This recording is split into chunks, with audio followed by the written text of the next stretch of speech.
Recently, I began supplementing with zinc. And for the first time in decades, I've got an extreme benefit from zinc. Now, a lot of people think that they get enough nutrition from food, right? Now, that's assuming that that the nutritional tables are accurate. So I put in like a meal, like a sort of a typical meal that I might get here. And this is Chronometer, which is what I recommend that you use. And it includes milk, steak, broccoli, bread. And you can see that there's enough zinc here. 11 milligrams is a typical day zinc. But look at the copper. Copper is about 50%. Now, why do I say zinc and copper go together? Zinc and copper are really like incredibly competitive with each other in the body. So if you supplement zinc, you may end up with a deficiency of copper. And it's hard to fix a deficiency of copper, really. You may want to think twice about using zinc. But my point is that this may not even be accurate because these nutritional tables were made by the government many years ago. And it is entirely possible that, for example, the beef that they tested way back when had copper and zinc in it, but perhaps it doesn't today. We just don't know.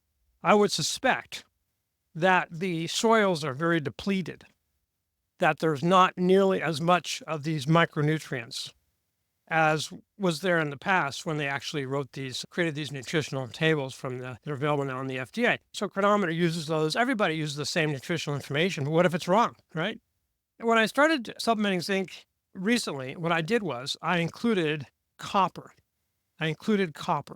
So that I wasn't just getting zinc. So I'm doing 50 milligrams elemental of zinc and 2 milligrams elemental of copper.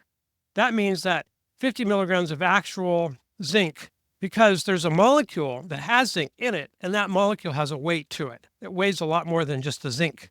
It's around 400 milligrams of zinc gluconate is what I'm doing. And about the rest, so 400 milligrams gives you about 50 milligrams of zinc. And why do I pick gluconate? I know that a lot of people are using zinc, but I'll tell you why I do that. It's because where zinc is mined from the ground, there's a tremendous amount of cadmium that is present with zinc. And cadmium is a molecule that has absolutely no redeeming qualities in the body. In fact, it's quite possible that we get dementia when we get too much cadmium. So they analyze various supplements and they detect cadmium in all samples. And remember, cadmium builds up. We don't really have easy ways of excreting cadmium. And it varied, 37-fold, with the lowest cadmium in gluconate, zinc gluconate. So we don't want cadmium. And if you're supplementing with zinc, any old zinc, it probably is high in cadmium. In the long run, you're building up cadmium, and that could be very dangerous. So I use the gluconate. And I'm taking copper, and I take copper glycinate, which is a good form of copper. I'm taking 50 milligrams elemental zinc, 2 milligrams elemental of the copper. And since I've been doing that, I'll tell you what's happened. My libido is even higher than it normally is, which is good. I have a very strong sex drive normally. And my ejaculatory volume is much higher, much more out of the thing, which is nice. It feels good. So those are good things. I just feel better overall. And I'm suspecting that the stuff that's in our meat, in our fish, other than fish maybe, wild seafood may be an exception because it gets the copper and zinc from the ocean, and the ocean is an enormous amount of copper and zinc in it. But if it's something that's terrestrial, if it's grown from crops in the soil, and then let's say cattle or the lamb, they eat that, they're going to be depleted of copper, they're going to be depleted of zinc. And so when you eat a normal diet, you're going to be low in zinc and low in copper. Now, there's a couple of observations I'll make on that. One of them is that copper competes with iron. If you have too much iron, you generally don't have enough copper. I think copper is very important in preventing an overload of iron. And the other thing that I wanted to mention about zinc and iron is this, that you may have a high testosterone level and you may still be suffering from low testosterone. And zinc can help fix that. Let me explain what I mean. My testosterone level is around 900 in tests that I do, which is pretty high for a man in his mid-60s. But since I've been taking the zinc and copper, I have felt like I was getting a supplement of testosterone, even though I haven't been. And the reason I think is that when we have problems absorbing or uptaking testosterone in the cells, the testosterone can be present in our bloodstream, but we're not taking it up in the cells adequately. And you can test that by testing sex hormone binding globulin, SHBG, which is a part of a standard male panel. And if it's in a higher range of high, normal, or high, that's telling you your body is trying to get that testosterone into the cells because sex hormone binding globulin is involved with uptake of the actual steroid. I suggest that you consider that a blood test for things like testosterone is really going to measure what's in your bloodstream, but not what's being taken up by the cells. And zinc and copper, I feel, help take up the testosterone in the cells.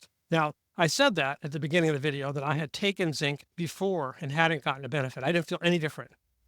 And I think that I've talked to many people. Over the years, I've coached 80,000 people, mostly men. And I run the largest alternative health university online. So I've talked to a lot of guys about this, and most people don't feel any different, but some people do feel a lot different when they take zinc and copper, just like I have. And I think that if your health is at a certain point where you have good testosterone levels, where you have lower estrogen levels, where you're healthy, where you're doing, it doesn't matter how old you are, your consumption when you take zinc is going to result in a massive improvement in your health and your uptake of the testosterone into your cells. And especially if you take it with a little bit of copper, you're not going to get a copper deficiency. You're going to be taking the zinc and the copper as they're naturally normally found together. Now, if you want an option for using a natural food source, you could use oysters, actually. So if we go to a chronometer here, and we take out oysters, let's say smoked oysters. All right, I like Crown Prince. That's a good brand. I'm really fond of Crown Prince. Let's add that to the diary. And then let's go here. Let's highlight that one and see what oysters have in them. And you can see that oysters have a lot of zinc. A can of oysters has 60 milligrams of zinc, which is a lot of zinc. And copper is pretty high too. And a little bit of selenium, which is also necessary for this. So oysters are a good natural source. Now, the one reason I don't take oysters all the time, I do use oysters, but I don't eat tons of oysters, is they have iron. They have a good amount of iron. And so I don't want more iron. I do eat oysters, and that is my natural source. But since I've been supplementing for a while as an experiment, I've been very pleased. And I think you might want to try it too. If you want a natural source, try a can of oysters once a week. If you want to try supplementing, consider taking the amount I have. Caution that if you're taking other supplements, some of them have zinc in them already. So you want to make sure you don't take too much. And what I've done is I have a book out that is free to you. I'm going to give you my book for free. If you head over to dailymedicaldiscoveries.com, you can get my book, and I would love to have you. Every day we talk about a new study. We talk about something new. A lot of it I can't talk about here on the channel because it's a little bit too risque, if you will. But it's right here, and it'll ask you. You can claim a copy of my book. Thank you so much. Look forward to working with you. Look forward to seeing you on the next video. Thank you.